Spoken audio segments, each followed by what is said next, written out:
अस्सलामु अलैकुम रहमतुल्लाहि व बरकातुहू। आजकल एक ट्रेंड चल चुका है कि लोग हज करने के लिए पैदल जा रहे हैं।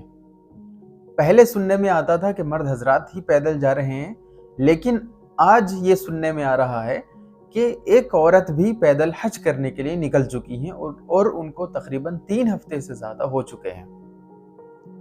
इस बारे में, पैदल हज करने के बारे में कुरान और हदीस से क्या हुक्म है, आज मैं वो आपके सामने रखूंगा इंशाअल्लाह। तिरमिज़ी शरीफ की हदीस पाक है, हज़रत अनस रिवायत करते हैं, वो फरमाते हैं कि नज़रत इमराअतुन अन तमशिया इला बैतिल्लाह, कि एक औरत ने मन्नत मानी कि मैं पैदल हज करूंगी। फसुइल नबी सल्लल्लाहु अलैहि वसल्लम अन ज़ालिका, तो अल्लाह के नबी सल्लल्लाहु अलैहि वसल्लम से इस पैदल हज के बारे में, इसका हुक्म पूछा गया कि या रसूलल्लाह, पैदल हज करने का हुक्म क्या है। फ़क़ाला, तो अल्लाह के नबी सल्लल्लाहु अलैहि वसल्लम ने इरशाद फरमाया, इन्नल्लाह लगनियुन अन मशीय्यहा, अल्लाह रब्बुल इज़्ज़त उस औरत के चलने से बेनियाज है। अल्लाह रब्बुल इज़्ज़त को ज़रूरत नहीं है कि वो औरत पैदल हज करने के लिए जाए। मुरूहा फलतरकब, उस औरत के पास जाओ और उससे कहो कि वो पैदल नहीं बल्कि सवार होकर हज करे। अब आप लोग ये कहेंगे कि अल्लाह के नबी सल्लल्लाहु अलैहि वसल्लम ने ये हुक्म तो सिर्फ औरतों के लिए दिया है, मर्दों के लिए नहीं दिया है। अब आए बुखारी शरीफ की हदीस पाक समात फरमाए। हज़रत अनस ही इसके रावी हैं। हज़रत अनस फरमाते हैं, रा नबी सल्लल्लाहु अलैहि वसल्लम शैखन युहादा बैन इब्नैहि, कि अल्लाह के नबी सल्लल्लाहु अलैहि वसल्लम ने देखा कि एक बूढ़ा शख्स अपने 2 बेटों का सहारा लिए हुए कहीं जा रहा था। क़ाल मा बालु हाज़ा, तो अल्लाह के नबी सल्लल्लाहु अलैहि वसल्लम ने पूछा कि इस शख्स को क्या हुआ है।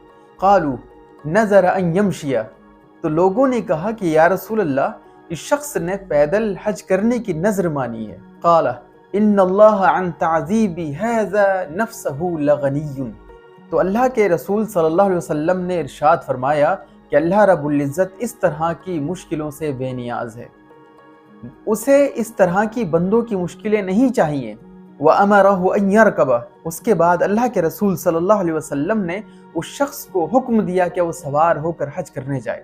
इन 2 हदीस पाक से हमें मालूम होता है कि हर वो काम कि जो आसानी से किया जा सकता है, उसे मुश्किल से करने की कोई ज़रूरत नहीं है, और ना ही मुश्किल से करने को अल्लाह के रसूल सल्लल्लाहु अलैहि वसल्लम पसंद फरमाते थे, बल्कि अल्लाह के रसूल सल्लल्लाहु अलैहि वसल्लम की ये सुन्नत मुबारका थी और ये आदत करीमा थी। किसी भी काम को करने के 2 तरीक़ों में से अगर एक तरीक़ा आसान होता और एक तरीक़ा मुश्किल होता, तो अल्लाह के नबी सल्लल्लाहु अलैहि वसल्लम आसान तरीक़ा ही इख्तियार फरमाते थे।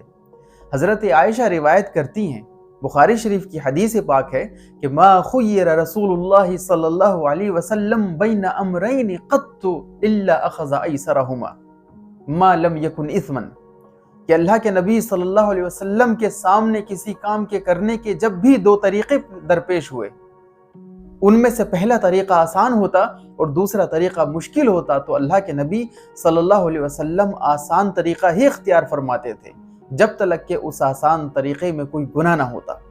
अगर आसान तरीक़े में गुनाह होता, फ़कान अबअदन नास मिन्हु, तो अल्लाह के नबी सल्लल्लाहु अलैहि वसल्लम लोगों में सबसे ज़्यादा उस आसान तरीक़े से ही बचते थे। और कुरान पाक की आयत करीमा भी है। अल्लाह रब्बुल इज़्ज़त कुरान पाक में इरशाद फरमाता है, युरीदुल्लाहु बिकुमुल युस्र वला युरीदु बिकुमुल उस्र, कि अल्लाह रब्बुल इज़्ज़त अपने बंदों के लिए आसानियाँ चाहता है, दुश्वारियाँ नहीं चाहता है। तो जो अल्लाह तबारक व तआला चाहता है और जो अल्लाह के नबी चाहते हैं, उम्मतियों को वो काम करना चाहिए। जो अल्लाह के नबी नहीं चाहते और जो अल्लाह के नबी सल्लल्लाहु अलैहि वसल्लम को पसंद नहीं है, उम्मतियों को वो काम बिल्कुल भी नहीं करना चाहिए। अगर हम 1 साल पहले हज करने के लिए निकलते हैं, तो पहुंचेंगे 1 साल के बाद हमारा कितना वक्त ज़ाय होगा, कितनी तकलीफ़ों का सामना करना पड़ेगा, कितने मुल्कों से पैदल निकलना पड़ेगा, कहीं गर्मी होगी, कहीं सर्दियां होंगी, उसमें जान जाने का भी ख़तरा है, उसमें मरीज़ होने का भी ख़तरा है, तबीयत ख़राब होने का ख़तरा है। तो ऐसी मुश्किलों से अल्लाह के नबी सल्लल्लाहु अलैहि वसल्लम बिल्कुल पसंद नहीं फरमाते थे। तो हमें चाहिए कि वो काम करें जो अल्लाह के नबी सल्लल्लाहु अलैहि वसल्लम को पसंद